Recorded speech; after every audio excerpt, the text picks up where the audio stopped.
Hello good morning. ഞാൻ എടുക്കാൻ പോകുന്ന ടോപ്പിക്ക് മൾട്ടിനാഷണൽ കോർപ്പറേഷനെ കുറിച്ചാണ്. അതിലൊരു ഡെഫിനിഷനാണ് ഇവിടെ കൊടുത്തിട്ടുള്ളത്.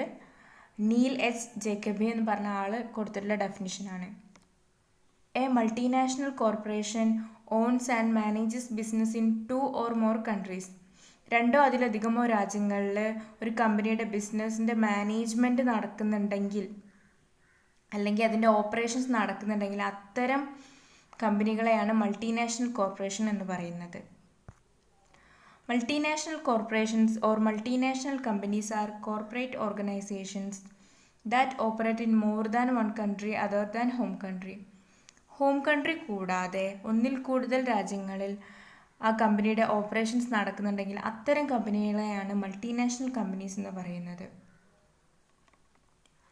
ഹോം കൺട്രി എന്ന് പറഞ്ഞാൽ ഏത് കൺട്രിയാണോ അതിൻ്റെ ഒറിജിന്, ആ കമ്പനിയുടെ ഒറിജിന് ആ കൺട്രിയെ ഹോം കൺട്രി എന്ന് പറയും. ഹോം കൺട്രിയിലായിരിക്കും അതിൻ്റെ സെൻട്രൽ ഹെഡ് ഓഫീസ്. അതേപോലെ secondary office, facilities, factories, industries, മറ്റ് അസറ്റുകളൊക്കെ ഉണ്ടാവല് ഹോസ്റ്റ് കൺട്രീസിലായിരിക്കും. ഹോസ്റ്റ് കൺട്രി എന്ന് പറഞ്ഞാൽ ഹോം കൺട്രി അല്ലാതെ ആ കമ്പനിയുടെ ഓപ്പറേഷൻസ് മറ്റേതൊക്കെ രാജ്യങ്ങളിലുണ്ടോ അതൊക്കെ അതിൻ്റെ ഹോസ്റ്റ് കൺട്രീസ് ആയിരിക്കും. ഇപ്പോൾ ഒരു എക്സാമ്പിൾ എടുക്കുകയാണെങ്കിൽ പെപ്സിക്കോളയുടെ ഹോം കൺട്രി USA-യും മറ്റുള്ള പല ഇന്ത്യ പോലുള്ള രാജ്യങ്ങളൊക്കെ അതിൻ്റെ ഹോസ്റ്റ് കൺട്രിയാണ്. LTI, TCS, Tech Mahindra, Deloitte, കെപ്ജെമിനിയൊക്കെ ഇന്ത്യ ഹോം കൺട്രി ആയിട്ടുള്ള കമ്പനികളാണ്, MNCs ആണ്. പിന്നെ ഇത്തരം കമ്പനികൾ വേൾഡ് വൈഡ് ആയിട്ട് പ്രവർത്തിക്കുന്നത് കൊണ്ട് തന്നെ ഇതിനെ ഗ്ലോബൽ എൻ്റർപ്രൈസ് എന്നും പറയാറുണ്ട്.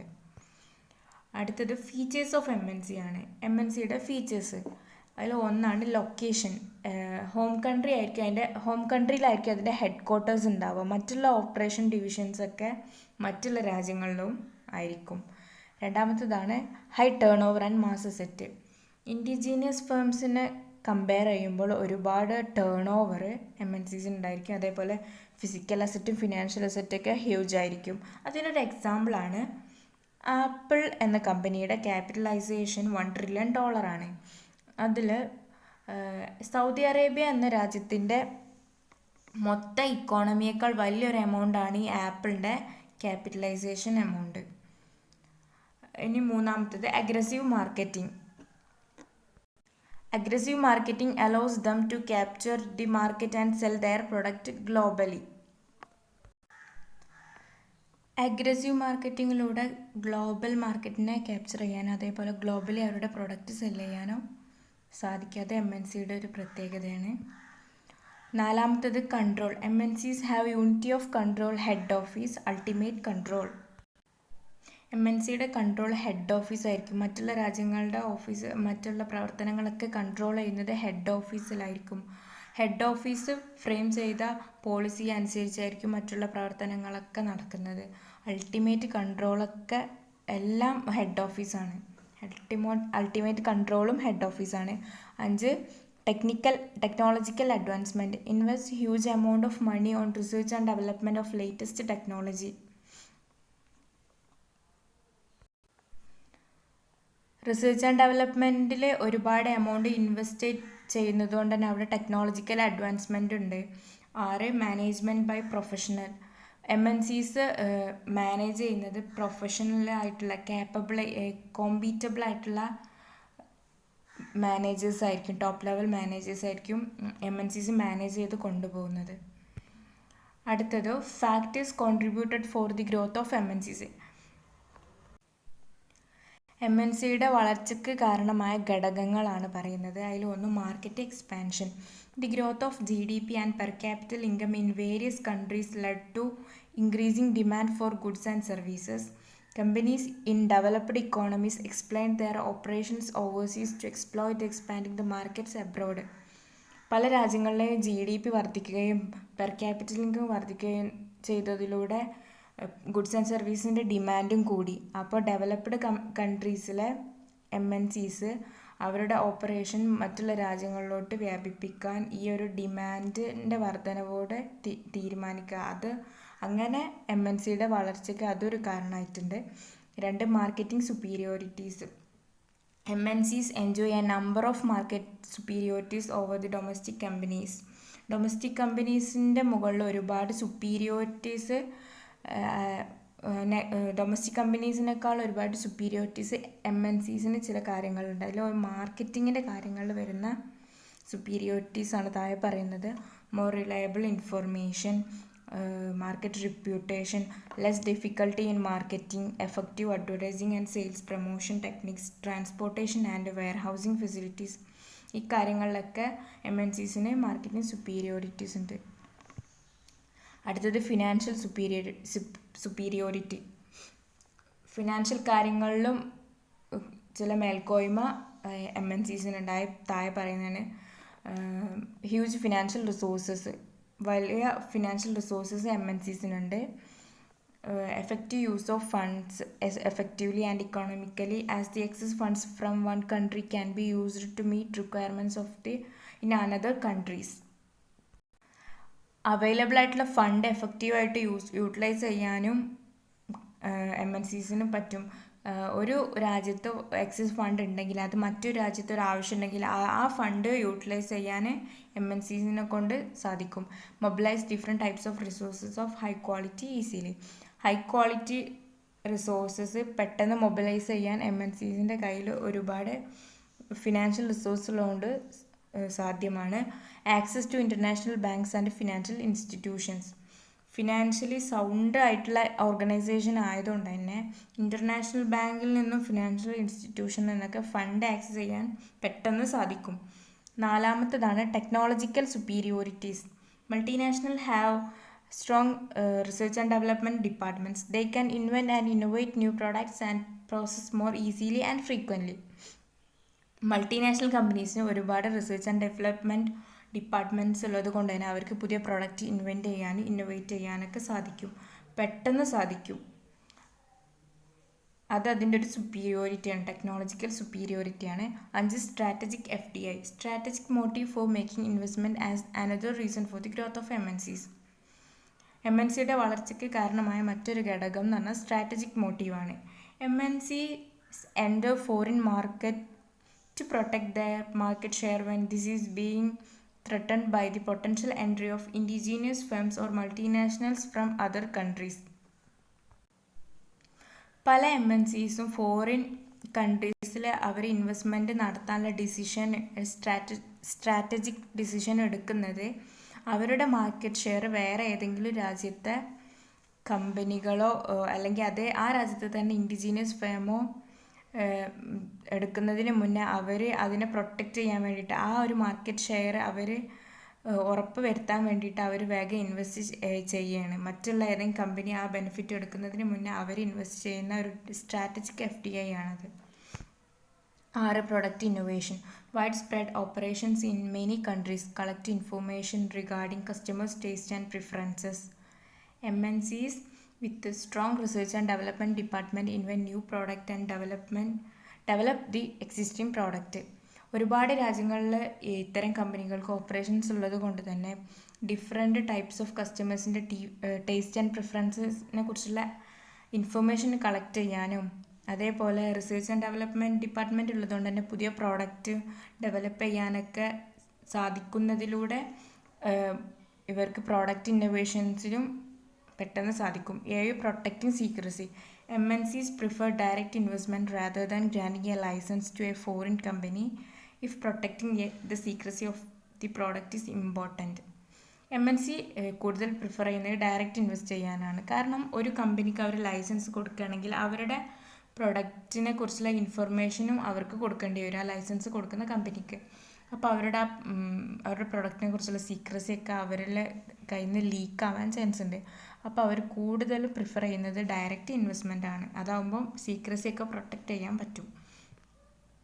8 product life cycle hypothesis. To maintain the growth of profits a corporation must venture abroad where markets are not so well penetrated and where there perhaps less competition. Developed കൺട്രീസിലെ multinational companies അവരുടെ രാജ്യത്തെ ഏകദേശം വളർച്ചയ്ക്കുള്ള ഓപ്പർച്യൂണിറ്റീസൊക്കെ ഏകദേശം കഴിഞ്ഞു തുടങ്ങിയാൽ അവരുടെ profit നിലനിർത്താൻ വേണ്ടിയിട്ട് പൊതുവെ കോമ്പറ്റീഷൻ കുറഞ്ഞിട്ടുള്ള വെൽ പെനട്രേറ്റഡ് ആവാത്ത രാജ്യങ്ങളിലോട്ട് അവരുടെ ഇൻവെസ്റ്റ്മെൻറ്റ് വ്യാപിപ്പിച്ച് അവരുടെ ബിസിനസ് എക്സ്പാൻഡ് ചെയ്യും. അത് അവരുടെ പ്രോഫിറ്റ് എപ്പോഴും മെയിൻറ്റെയിൻ ചെയ്ത് കൊണ്ടുപോകാനാണ്. അവരുടെ പ്രൊഡക്റ്റ് ലൈഫ് സൈക്കിളിൽ ടോട്ടലി അവരുടെ പ്രോഫിറ്റ് മെയിൻറ്റെയിൻ ചെയ്ത് കൊണ്ടുപോകാൻ വേണ്ടിയിട്ടാണ് അവരങ്ങനെ ഇൻവെസ്റ്റ്മെൻറ്റ് നടത്തുന്നത്. 9. Avoiding tariff and quotas. MNCs prefer to invest directly in a country in order to avoid import tariff and quotas that the firm may have to face if it produces the goods at home and ship them. MNCs കൂടുതലും prefer ചെയ്യുന്നത് direct ആയിട്ട് invest ചെയ്യാനാണ്. കാരണം import താരിഫും കോട്ടാസും avoid ചെയ്യാൻ വേണ്ടിയിട്ട്. ഇപ്പം ഒരു company അവരുടെ രാജ്യത്തു നിന്ന് പ്രൊഡക്റ്റ് പ്രൊഡ്യൂസ് ചെയ്തിട്ട് ഹോം കൺട്രിയിൽ നിന്ന് പ്രൊഡ്യൂസ് ചെയ്തിട്ട് ഷിപ്പ് ചെയ്യുകയാണെങ്കിൽ അതിന് ഇമ്പോർട്ട് താരിഫും കോട്ടാസും കൊടുക്കണം. പക്ഷേ ഡയറക്റ്റ് ഇൻവെസ്റ്റ്മെൻറ്റ് ആവുമ്പോൾ അവർ ഡയറക്റ്റായിട്ട് ഒരു കൺട്രിയിൽ ഇൻവെസ്റ്റ് ചെയ്തിട്ട് അവിടെ പ്രൊഡ്യൂസ് ചെയ്തിട്ട് അവിടെ തന്നെ സെല് ചെയ്യുമ്പോൾ ഇമ്പോർട്ട് താരിഫും കോട്ടാസും ഉണ്ടാവില്ല. അങ്ങനെ ഇമ്പോർട്ട് താരിഫും കോട്ടാസും അവോയ്ഡ് ചെയ്യാൻ MNCസിനെ കൊണ്ട് സാധിക്കും. ഇനി മെറിറ്റ്സ് ഓഫ് MNCs ആണ്. Access to customers. World wide ആയിട്ട് MNCs പ്രവർത്തിക്കുന്നത് കൊണ്ട് തന്നെ ഒരുപാട് കസ്റ്റമേഴ്സിന് അവർക്ക് ലഭിക്കുകയും അതിലൂടെ അവർക്ക് പെട്ടെന്ന് വളർച്ചയ്ക്ക് സാധ്യമാവുകയും ചെയ്യും. 2. Access to labours. MNCs have operation in countries with cheap labours. Example India. ഇന്ത്യയെ പോലുള്ള ചീപ്പ് ലേബേഴ്സ് അവൈലബിൾ ആയിട്ടുള്ള കൺട്രീസിലാണ് MNC കൂടുതലും ഓപ്പറേഷൻ നടത്തുന്നത്. അതുകൊണ്ട് തന്നെ അവർക്ക് ലേബേഴ്സിന് പെട്ടെന്ന് ആക്സസ് ചെയ്യാൻ പറ്റും. 3. Tax and other cost. Many countries offered reduced tax on imports and exports. പല രാജ്യത്തും എക്സ്പോർട്ടിനും ഇമ്പോർട്ടിനും ടാക്സൊക്കെ വളരെ കുറച്ചാണ് ഈടാക്കുന്നത്. 4. Economic development. MNCs can provide the required financial, technical and other resources to needy countries in exchange for economic gains. പല MNCസും അവരുടെ economic ഗെയിൻസിന് വേണ്ടിയിട്ട് ആവശ്യമുള്ള രാജ്യങ്ങൾക്ക് അവർ ടെക്നിക്കലായിട്ട് ഫിനാൻഷ്യലായിട്ട് സപ്പോർട്ട് കൊടുക്കുന്നത്. ഇത് ആ രാജ്യത്തിനും എക്കണോമിക് ഡെവലപ്മെൻറ്റ് ഉണ്ടാക്കുന്നുണ്ട്. അതേപോലെ തന്നെ MNCക്കും ഒരുപാട് എക്കണോമിക്കായിട്ട് ബെനിഫിറ്റ് ഉണ്ടാക്കുന്നുണ്ട്. 5. Technology gap. Bridge the technological gap between developed and developing countries by technology transfer. Technological gap ഇല്ലാതാക്കുന്നുണ്ട്. ഡെവലപ്ഡ് കൺട്രീസിൽ നിന്ന് ഡെവലപ്പിംഗ് കൺട്രീസിലോട്ട് ടെക്നോളജി ട്രാൻസ്ഫർ ചെയ്യുന്നതിലൂടെ ആ ടെക്നോളജിക്കൽ ഗ്യാപ്പ് ഇല്ലാതാക്കുന്നു. പിന്നെ 6. Research and development. Multinational survive in the international market through their advanced research and development activities. Multinational companies international മാർക്കറ്റിൽ പിടിച്ചു നിൽക്കുന്നത് അവരുടെ റിസർച്ച് ആൻഡ് ഡെവലപ്മെൻറ്റ് പ്രോഗ്രാമിലൂടെയൊക്കെ അവർ പുതിയ പ്രൊഡക്റ്റൊക്കെ ഇൻവെൻറ്റ് ചെയ്തുകൊണ്ടാണ്. 7. Export and import. MNCs operations also help in improving the balance of payment. എക്സ്പോർട്ടും ഇമ്പോർട്ടും ചെയ്യുന്നതിലൂടെ MNCകൾ ഒരു രാജ്യത്തിൻ്റെ ബാലൻസ് ഓഫ് പേയ്മെൻറ്റ് ഇംപ്രൂവ് ചെയ്യാനും സഹായിക്കുന്നുണ്ട്. Demerits of MNCs. ഒരുപാട് ഡിമെറിറ്റ്സ് MNCസിനുണ്ട്. അതിൽ ഫസ്റ്റ് വണ്ണാണ് ലോ. ഇൻഡിജീനിയസ് കമ്പനീസിനെ പൊതുവെ ലോസ് ആൻഡ് റെസ്ട്രിക്ഷൻസ് ആ രാജ്യത്ത് കുറവായിരിക്കും. പക്ഷേ ഒരു MNCയെ സംബന്ധിച്ചിടത്തോളം ഒരുപാട് റെസ്ട്രിക്ഷൻസ് ലോസും ലൈസൻസിങ് ലോസൊക്കെ ഒരുപാടുണ്ട്. അതൊരു ഡിമെറിറ്റാണ്. 2. Political risk. Threat to economic and political sovereignty of the host countries. പല MNCകളും അവർ പ്രവർത്തിക്കുന്ന ഹോസ്റ്റ് കൺട്രീസിൽ ഉള്ള പൊളിറ്റിക്കൽ കാര്യങ്ങളിലൊക്കെ ഫിനാൻഷ്യൽ ഇൻഫ്ലുവൻസ് വഴി ഇടപെട്ട് തീരുമാനിക്കാറുണ്ട്. അത് ആ രാജ്യത്തെ സോവറിനിറ്റിക്ക് ഒരു പ്രോബ്ലമാണ്. 3. Danger for domestic industries. MNCയുടെ ഡെവലപ്മെൻറ്റ് കൊണ്ട് ആ രാജ്യത്തുള്ള ഡൊമസ്റ്റിക് ഇൻഡസ്ട്രീൻ്റെ ഇല്ലായ്മക്ക് കാരണം ആവുന്നുണ്ട്. അത് അവിടുത്തെ ഡൊമസ്റ്റിക് ആയിട്ടുള്ള ഇൻഡസ്ട്രീസിനെ അത് ബാഡായിട്ട് എഫക്റ്റ് ചെയ്യും. 4. Exploitation of natural resources. ഏതൊരു MNCയുടെ മെയിൻ ഒബ്ജക്റ്റീവ് പ്രോഫിറ്റ് മേക്കിംഗ് ആണ്. അതുകൊണ്ട് അവർ നാച്ചുറൽ റിസോഴ്സിനെ പരമാവധി എക്സ്പ്ലോയിറ്റ് ചെയ്യും. അത് ആ രാജ്യത്തുള്ള പൗരന്മാർക്ക് നെഗറ്റീവായിട്ടാണ് എഫക്റ്റ് ചെയ്യുക. 5. Repatriation of profit. Repatriation means sending profit to their country. MNCs അവരുടെ രാജ്യത്തോട്ടാണ് ഇവിടെ നിന്ന് ലഭിക്കുന്ന പ്രോഫിറ്റ് അവരുടെ രാജ്യത്തോട്ട് സെൻഡാണ് ചെയ്യുക. അത് ഹോസ്റ്റ് കൺട്രിക്ക് യാതൊരു ബെനിഫിറ്റും ഉണ്ടാക്കുന്നില്ല. 6. Transfer of capital. Take place from home country to foreign ground is unfavourable for the economy. Capital home കൺട്രിയിൽ നിന്ന് ഹോസ്റ്റ് കൺട്രിയിലോട്ട് സെൻഡ് ചെയ്യുമ്പോൾ അത് ആ ഹോം കൺട്രിക്ക് അൺഫേവറബിൾ ആണ്. അത് അതിൻ്റെ ഒരു ഡിമെറിറ്റ് ആണ്. 7. Self interest. More interested in making profit at any cost. MNCs കൂടുതൽ കോൺസെൻട്രേറ്റ് ചെയ്യുന്നത് പ്രോഫിറ്റ് ഉണ്ടാക്കാനാണ്. അത് അവരുടെ ഹോം കൺട്രിക്കാണ് ബെനിഫിറ്റും ഉണ്ടാക്കുന്നത്, ഹോസ്റ്റ് കൺട്രിക്ക് യാതൊരു ബെനിഫിറ്റും ഉണ്ടാക്കുന്നില്ല. ഇനി അടുത്തതാണ് transfer of technology. MNCs are invited by developing countries due to economic backwardness of these countries. പല MNCകളും ഡെവലപ്പിംഗ് കൺട്രീസിൽ അവരുടെ ഔട്ട്ലെറ്റ് തുടങ്ങാൻ കാരണം പല ഡെവലപ്പിംഗ് കൺട്രീസും അവരെ ഇൻവൈറ്റ് ചെയ്യുന്നത് കൊണ്ടാണ്.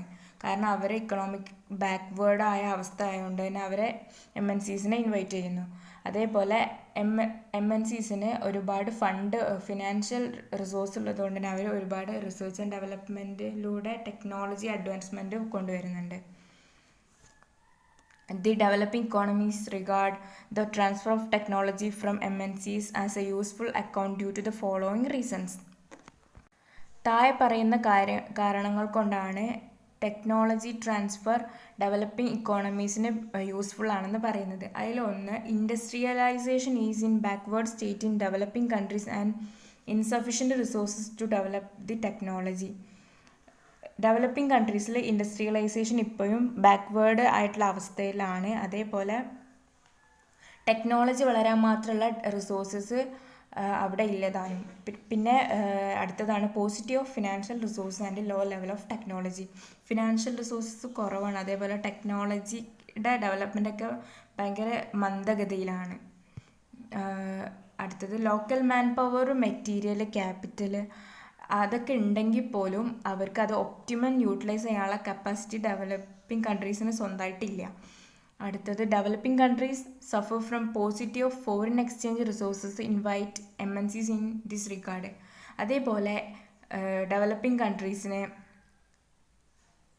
ഫോറിൻ എക്സ്ചേഞ്ചും കുറവാണ്, അതുകൊണ്ടും MNCനെ ഇൻവൈറ്റ് ചെയ്യുന്നുണ്ട് അവരുടെ രാജ്യത്തോട്ട്. Failing marketing the products produced by the developing countries due to severe competition. ഇനി ഡെവലപ്പിംഗ് കൺട്രീസ് സ്വന്തമായിട്ട് അവർ പ്രൊഡക്റ്റ് ഉണ്ടാക്കിയാൽ പോലും അത് മാർക്കറ്റിംഗ് ചെയ്യാനുള്ള കപ്പാസിറ്റി അവർക്ക് കുറവാണ്. അത്രയും കോമ്പറ്റീഷന് മാർക്കറ്റിൽ നടക്കുന്നുള്ളത് കൊണ്ട് തന്നെ അവർക്കത് മാർക്കറ്റ് ചെയ്യാനുള്ള കപ്പാസിറ്റി കുറവായതുകൊണ്ടും അവർ MNCനെ അവരുടെ രാജ്യത്തോട്ട് ഇൻവൈറ്റ് ചെയ്യുന്നുണ്ട്. ഇവിടെ കൊടുത്തിട്ടുള്ളത് ഇന്ത്യയിൽ പ്രവർത്തിക്കുന്ന പല MNCയുടെയും ലോഗോസാണ്. ഇനി അടുത്തത് MNCs ഇൻ ഇന്ത്യ. ഇന്ത്യയിൽ പ്രവർത്തിക്കുന്ന MNCയുടെ ലിസ്റ്റാണ്.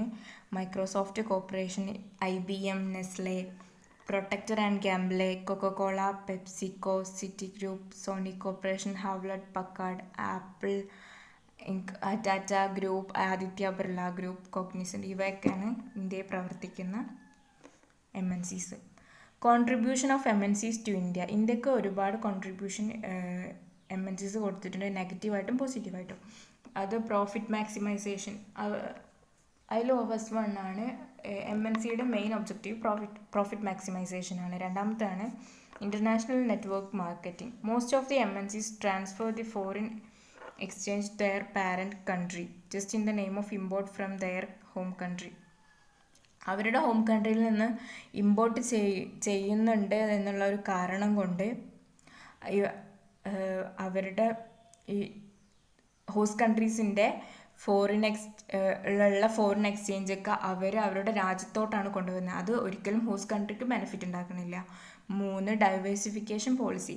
MNCs diversify in to profitable areas. MNCs അവരുടെ പ്രവർത്തനങ്ങൾ എക്സ്പ്ലോയിറ്റ് ചെയ്യാത്ത ഏരിയയിലല്ല കോൺസെൻട്രേറ്റ് ചെയ്യുന്നത്. അവർ ഏത് ഏരിയ ആണോ പ്രോഫിറ്റബിൾ ആ ഏരിയയാണ് അവർ ഇപ്പോഴും കോൺസെൻട്രേറ്റ് ചെയ്യുന്നത്. ഇനി കോൺസെൻട്രേഷൻ ഇൻ കൺസ്യൂമർ ഗുഡ്സ്. ഇന്ത്യയിലെ മോസ്റ്റ് MNCസും കൺസ്യൂമർ ഗുഡ്സിലാണ് ഇപ്പോഴും കോൺസെൻട്രേറ്റ് ചെയ്യുന്നത്. Techniques to achieve public acceptability. MNCs adopt a number of techniques to get acceptability of the people of the country wherever they operate. MNCs അവർ ഏത് രാജ്യത്താണോ operate ചെയ്യുന്നത് ആ രാജ്യത്തെ പബ്ലിക്കിൻ്റെ acceptability കിട്ടാൻ വേണ്ടിയിട്ടുള്ള ടെക്നിക്സാണ് അവർ അഡോപ്റ്റ് ചെയ്യുക. ഇപ്പോൾ ഇന്ത്യയിൽ പ്രവർത്തിക്കുകയാണെങ്കിൽ അവർ ഇന്ത്യൻ കൾച്ചർ റിലേറ്റഡ് അഡ്വർടൈസ്മെൻ്റ് ഒക്കെ കൊടുത്തിട്ടാണ് അവരുടെ പ്രൊഡക്റ്റ് അവർ മാർക്കറ്റ് ചെയ്യുന്നത്. അത് വേറെ രാജ്യത്താണെങ്കിൽ വേറെ രീതിയിലായിരിക്കും. അടുത്തത് 6, transfer of technology. India has not received the technology from MNCs. but it also been beneficiary of the technical know-how which has in turn resulted in the skill enhancement of the workforce. ഇന്ത്യയിലോട്ട് നേരെ technology transfer ചെയ്തിട്ടില്ലെങ്കിൽ കൂടി technical knowledge Indian work ഫോഴ്സിൽ ഉണ്ടാക്കാനും അതേപോലെ അവരുടെ skill enhance ചെയ്യാനും technology ട്രാൻസ്ഫറിലൂടെ സാധിച്ചിട്ടുണ്ട്. Increase in export, reducing trade deficit. Export കൂടിയതോടെ ട്രേഡ് ഡെഫിസിറ്റ് കുറയാനും കാരണമായിട്ടുണ്ട്. Business but not social justice. ഏതൊരു MNCയുടെയും ലക്ഷ്യം പ്രോഫിറ്റ് ആയിരിക്കും. അപ്പോൾ അവർ ഒരു ഇമ്പോർട്ടൻസും സോഷ്യൽ ജസ്റ്റിസിന് കൊടുക്കുന്നില്ല. Unconcern towards social responsibilities and business ethics. അതേപോലെ സോഷ്യൽ റെസ്പോൺസിബിലിറ്റിക്കും ബിസിനസ് എത്തിക്സിനും ഒരു കൺസേണും ഇല്ല. Unconcern for environmental pollution and ecological balance. Environmental പ്രൊട്ടക്ഷനും പൊല്യൂഷനൊന്നും അതിനും അവരൊരു കൺസേണും കൊടുക്കുന്നില്ല. ഇത്രയും കാര്യങ്ങളാണ് contribution of MNCs to India. That's all my topic. Thank you.